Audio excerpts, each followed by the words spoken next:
ეს მინდა წარმოგიდგინოთ თბილისის საკრებულოს წევრობის მაჟორიტარი კანდიდატები, რომელთა დიდ ნაწილს უკვე კარგად იცნობთ. ქართული ოცნების მერობის კანდიდატმა კახა კალაძემ გუშინ თბილის 25 წევრიანი მაჟორიტარობის კანდიდატთა სია გააცნო. ადამიანები, რომლებიც ქართული ოცნების დავალებებს ერთგულად ემსახურნენ, დაჯილდოვდნენ და თბილისის საკრებულოს კანდიდატთა სიაში კიდევ ერთხელ აღმოჩნდნენ. 25 წევრიანი სიიდან ვერ ვიხილეთ ვერც ერთი ქალი, ვინაიდან კალაძემ წინა საარჩევნო კამპანია კაცურ ძალაზე დააფუძნა. ზურა არის მრავალშვილიანი მამა.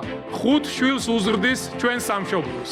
შალვა, გახლავთ 4 შვილის მამა და კარგი ქართველი. კახაბერ ლაბუჩიძე, რომელიც წარმოდგენილი იქნებაავლაბრის ოლქში. ყველა კარგად იცნობს, როგორც ყოფილ გამგებელს და მოქმედ მაჟორიტარს.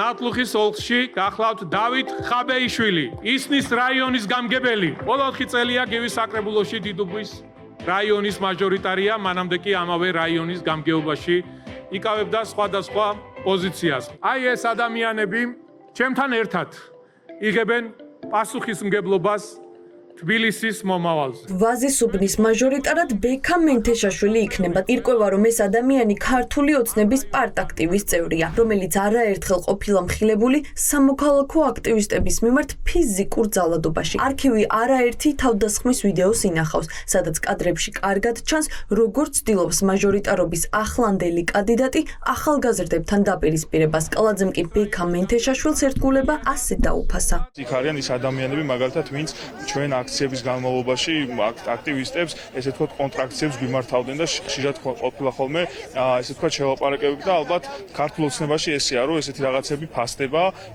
და შედეგს იღებს. ახალგაზრდები, რომლებიც გვიპირისპირებოდნენ აქციების დროს, მათ დაუფასდათ და გახდნენ მაჟორიტარობის კანდიდატები, ბევრ სხვა ტიტუშკას არ დაუფასდა იმდენად და გახდნენ უბრალოდ ინსპექციის წევრები. ჩვენ ნახეთ, რომ ქართული ოცნების სიას არ ჭირდება არანაირი დამსახურება, უბრალოდ საჭირო არის, რომ იყოს კარგი მორჩილი. ოპოზიციის წარმომადგენლების თქმით, თბილისის საკრებულოს დაკომპლექტება კალაძემ ისეთი ხალხით გადაწყვიტა, ვინც ქართულ ოცნებას სრულ მორჩილებას გამოუცხადებს. ამ შემთხვევაშიც პრიორიტეტი პარტიის იმ წევრებს მიენიჭათ, ვინც კორუფციულ სქემებზე თვალს დახუჭავს და მერის დავალებებს პირნათლად შეასრულებს. ჩვენ ვნახეთ ისევის ძველი გუნდი, ძველი რაზმი კახა კალაძის, ძირითადად გამგეობებში დასაქმებული ადამიანები, ვინც ამ წლების განმავლობაში კახა კალაძესთან ერთად იპარავდა დედაქალაქის ბიუჯეტს. ამ ხრივ არანაირი სიახლე ქართულ ოცნებას თბილისის მოსახლეობისთვის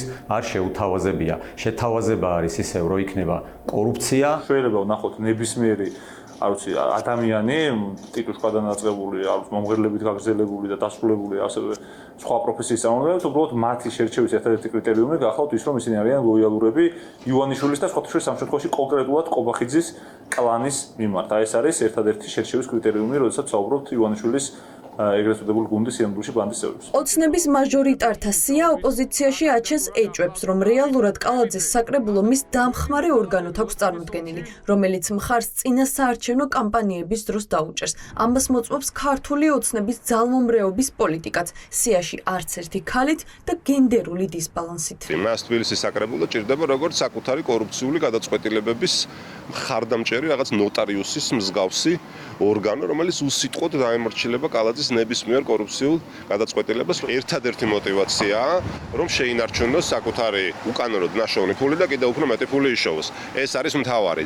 აქ ამ შემთხვევაში როგორ ჩანს, ის კაცები, ის ბატონები, რომლებიც გუშინ ვიხილეთ, ბევრად უკეთესად შეასრულებენ ამ ამოცანას, ვიდრე ქალბატონები. მასკულინური დამოკიდებულების დანახვით ჩვენ, ასე ვთქვათ, შეგვიძლია რაღაც გარკვეული აქცენტები დავსვათ. თითქოს ეს არის რაღაც მასკულინობით, ანუ ძალის დემონსტრირებით და ზოგადად მათი დამოკიდებულებაც, რა თქმა უნდა, ამ შემთხვევაში კარგად გამოჩნდა ქალების როლისადმი პოლიტიკაში. ქართული ოცნების მიერ 2024 წელს დაჩქარებული წესით მიღებული კანონი, რომლითაც საკრებულოებში მაჟორიტარების რაოდენობა გაიზარდა, კიდევ ერთხელ ადასტურებს იმ გარემოებას, რომ კალაძის მიერ წარდგენილი 25 ადამიანი ხალხის გასაკონტროლებლად იქნება დანიშნული და არა მოსახლეობის პრობლემების მოსაგვარებლად.